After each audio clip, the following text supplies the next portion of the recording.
खुलुमबाय स्टुडिअ आं Robin Basumatary. Operation सिन्दुर जागायजेननायनि उनाव गिबि खेबनि थाखाय हादरनि गाहाय मन्थ्रि नरेन्द्र मोदीआ दिनै मोनाबिलि 8 रिंगायाव बिबुंथि होगोन। मिथिनो मोननाय बायदिब्ला बे बिबुंथिया मोननै हादरनि गेजेराव हा, बार आरो लैथोआव गासैबो रौनिया गाग्लोबनायखौ होबथानो थाखाय गावजों गाव गोरोबथायाव सौहैनायनि सायाव जागोन। पुलवामा उदखारि गाग्लोबनायनि फिननाय महरै भारतआ अपारेशन सिन्दुर जागायनायनि उनाव बे दावहा दोनथ'नायखौ गायसननाय जादोंमोन। मख'नो गोनांदि भारतआ पाकिस्तान आरो पाकिस्तानजों आवग्रिजानाय काश्मीराव मोनगु उदखारिफोरनि थाग्रा खुलिफोरखौ फोजोबस्रांनो थाखाय 7 मेनि फुङाव अपारेशन सिन्दुर जागायजेनदोंमोन। बे अपारेशननि समाव खमैबो 100 उदखारिफोरा जिउ खहा जादोंमोन आरो पाकिस्ताननि रौनियानि सा 40 जवानफोरखौ फोजोबस्रांनाय जादोंमोन।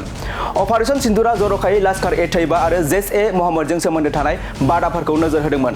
बिनि सिगां गाहाय मन्थ्रि नरेन्द्र मोदीआ भारत आरो पाकिस्ताननि DGMOनि गेजेराव थिखानाय सावरायनायनि सिगां मोनसे गोजौ थाखोनि जथुमखौ दैदेनदोंमोन, जेराव रैखाथि मन्थ्रि राजनाथ सिंह आरो बायजो हायुंआरि मन्थ्रि एस जयशंकरआ बाहागो लादोंमोन। मेलाव बाहागो लानाय सुबुंफोरनि गेजेराव NSA Ajit Doval, chief of defence staff general Anil Chauhan आरो 3 रौनिया हान्जानि गाहायफोर दंमोन। गाहाय मन्थ्रिया 22 एप्रिलाव पहलगामाव जानाय उदखारि गाग्लोबनायनि सायाव भारतनि राजथान्दैयारि आरो रौनिया फिननायखौ नायबिजिरनो थाखाय गोदान दिल्लीयाव गावनि थाग्रा खुलियाव गोजौ थाखोनि सोरखार आरो रैखाथि मावख'गिरिफोरजों सम सावरायगासिनो दं। अपारेशन सिन्दुर जागायजेननायनि उनाव गिबि खेबनि थाखाय हादरनि गाहाय मन्थ्रि नरेन्द्र मोदीआ दिनै मोनाबिलि 8 रिंगायाव बिबुंथि होगोन। मिथिनो मोननाय बायदिब्ला बे बिबुंथिया मोननै हादरनि गेजेराव हा, बार आरो लैथोआव गासैबो रौनिया गाग्लोबनायखौ होबथानो थाखाय गावजों गाव गोरोबथायाव सौहैनायनि सायाव जागोन। पुलवामा उदखारि गाग्लोबनायनि फिननाय महरै भारतआ अपारेशन सिन्दुर जागायनायनि उनाव बे दावहा दोनथ'नायखौ गायसननाय जादोंमोन।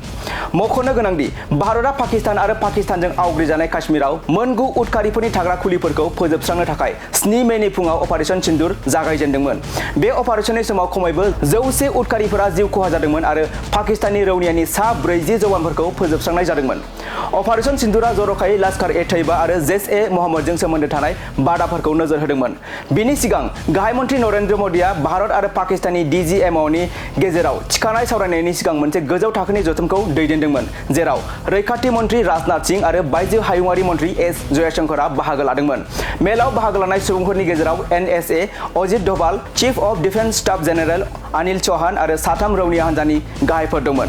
गाहाय मन्थ्रिया 22 एप्रिलाव पहलगामाव जानाय उदखारि गाग्लोबनायनि सायाव भारतनि राजथान्दैयारि आरो रौनिया फिननायखौ नायबिजिरनो थाखाय गोदान दिल्लीयाव गावनि थाग्रा खुलियाव गोजौ थाखोनि सोरखार आरो रैखाथि मावख'गिरिफोरजों सम सावरायगासिनो दं। मोनसे गोजोनथाव खौरां। कारिगावनि माइगं बाथौ फरायसालि सिनियर सेकेन्डारि स्कुला लानानै फैदों मोनसे गोजोनथाव खौरां। क'क्राझार जिल्लानि कारिगाव माइगंफुरि गामिनि माइगं बाथौ फरायसालि सिनियर सेकेन्डारि स्कुला HS फार्स्ट इयारनि थाखाय बेसेन नाङै मुं थिसननाय आरो फर्म बिलाइनाया सोलिगासिनो दं।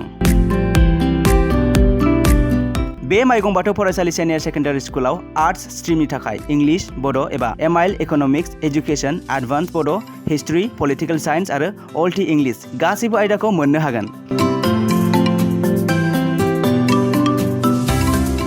आरो बे माइगं बाथौ फरायसालि सिनियर सेकेन्डारि स्कुलाव इंराजि आरो बर' मोन्नैबो बिजों थागोन।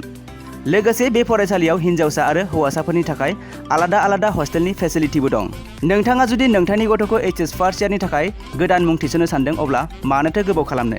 थाबैनो बे माइगं बाथौ फरायसालि सिनियर सेकेन्डारि स्कुलाव बेसेन होनाङा जासे मुं थिसनहैदो। आबुङै मिथिनो थाखाय 8011 394710 एबा 8133845456 नङाब्ला 7638023455 नैबे जानबुं नाम्बाराव फन खालामना खौरां लाहरनो हागोन।